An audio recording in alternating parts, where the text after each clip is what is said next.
100 at the G in a final in front of maybe 100,000. It doesn't get any bigger than that, does it? Yeah, no, it's exciting. It's I played my first game at the G, so full circle, I guess. But yeah, just grateful to get to 100 games at all, to be honest. So I'm excited about it. Put that away on Friday and just play footy, I guess. How do you feel about the prospect of Friday night? I know we've talked a lot about the number that they've done on you, previously, but you're obviously looking for a bit of revenge. I mean, we've done numbers on them previously as well, so probably not really thinking about last year or even this year's games at all, to be honest. Just we'll go out there, it's a fresh new game. It's finals footy is completely different to the home and away footy, so anything can happen. And I think we're pretty confident in the way we've been going at the moment, despite who we've been playing. And everyone's just really keen to get into it. How do you feel the impact of having Bailey Smith at the start of the year was uncertain, the impact of your game? Yeah, no, he's been great for my game, and I think at the start of the year, especially considering I had a better year last year, like a bit of a breakout year, I put a lot of expectation on myself this year, and I think that was really eased by the fact that Bailey went well, and I felt less. I felt like it was less necessary for me to play out of my boots. So it's been great having him on the field. He's been obviously Coaches Association award. He's an amazing year, so he's been awesome to play with. How do you see your season? Do you feel you did live up to the expectations you set yourself? Yeah, absolutely. But it's handy having someone else there that's going even better. So yeah. How much did you know about everything that he's been through? I know he's been open over the last week or so, but have you sort of been open to that and led into a bit of that from him? Yeah, he was really open with it when he came to the club. We had a coffee, me and him, like when he first got traded. We both grew up in the same area, so we had one near our parents' house, and he was real open about all the things he's been through his life, and he's on a platform a lot, and he's in the spotlight a lot. So that stuff's hard, and it was really brave of him the other day to talk about that stuff. And he's been really vocal with us, and I think that was part of him thinking that we were concerned with some of the off-field antics, which wasn't the case anyway. But he was really keen to speak to us about what he's been through and how he's working towards it going forward. And I think he's been really good like that, and we really trust him because of that. And it was really brave what he did. What does that do for, I guess, the wider playing group? I guess a signal like that from a senior player who's really open about their struggles. I know Richmond really made a theme of it in their premiership years about the openness and the honesty. I suppose it gives everybody else a bit of license to do that too, doesn't it? Yeah, absolutely. I guess a lot of the time you don't know what other people are going through, so for someone like him to be able to stand up and say that on one of the biggest platforms like he'll be on, there was a lot of people watching that, it allows others to do the same. So hopefully if people at the club or anywhere are struggling, that gives them the confidence to do so. Does he amaze you a little bit? You talk about his platform, but obviously you grew up in similar circles in a similar area, and suddenly he's getting papped on the Gold Coast, and he's maybe taking a billionaire to the Brownlow. Do you sort of sit back at times and just think this bloke is just on another level? It is pretty funny. I mean, he lives a different world to the rest of us. It's he's living that celebrity life a little bit, but he's able to manage that in his footy very well. So what he's doing off the field, if it's not affecting him on the field, is happy days. How do you guard against the negative emotions of last year?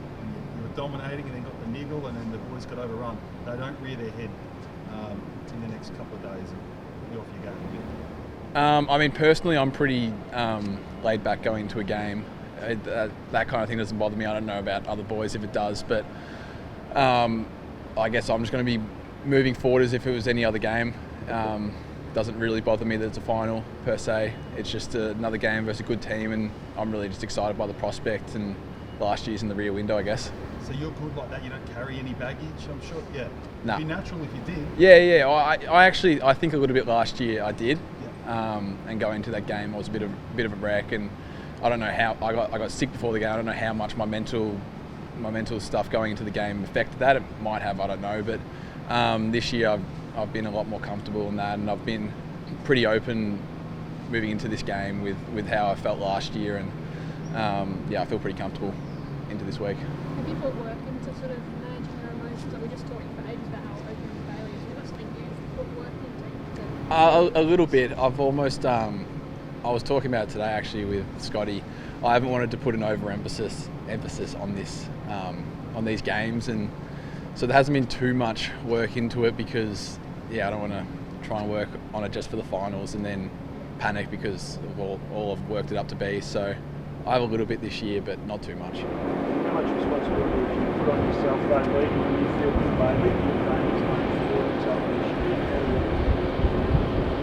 I think it's been good, like you say, me and Bailey, but Tom Atkins has been amazing this year, and he's really taken a step forward in his leadership and his responsibility as well. And I don't think that we'd be going as well as we are if he hadn't been playing the way he is as well. And he's been really vocal out in the field, and that really helps. So it's been awesome for him to be playing the way he is.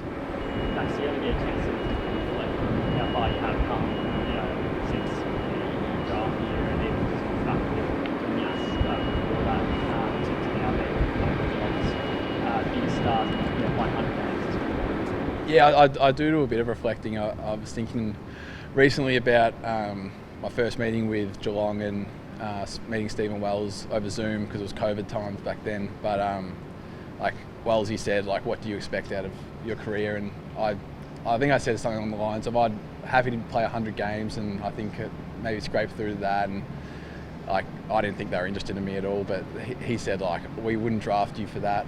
We want you to play 200 plus. If we're going to draft you, that's what it's going to be. So that was massive faith to a man that didn't really know me at all back then.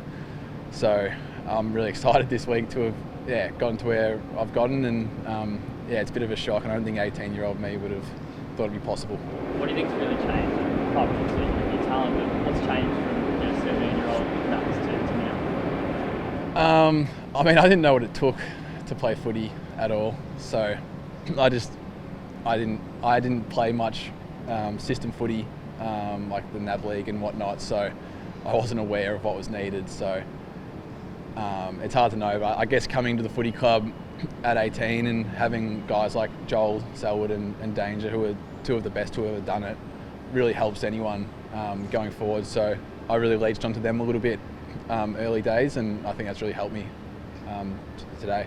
Have you watched much of your brother's journey? Obviously, he's drafting this year under. Have you watched much of him and given him some words of advice? Yeah, I've tried keeping up with his year a lot. He's been going all right, so it's been good to watch him, and he's had a big step up this year. He was a bit the same, hadn't played any of the Coates League it is now before this year, and he's done really well. He played Vic Metro. I didn't play under 18 Vic Metro, so he's pipped me there. So he's pretty happy with himself on that one. But hopefully it goes all right for the back end of the year. We hear that some coaches have themes heading into finals that some carried in from the start of the season. What's your response? Don't know. I'm not the right person to ask that. I try and not pay attention to too much because I get my head gets clouded with it when I got too much going on in my mind. So, no good on that one. Sorry. Next question.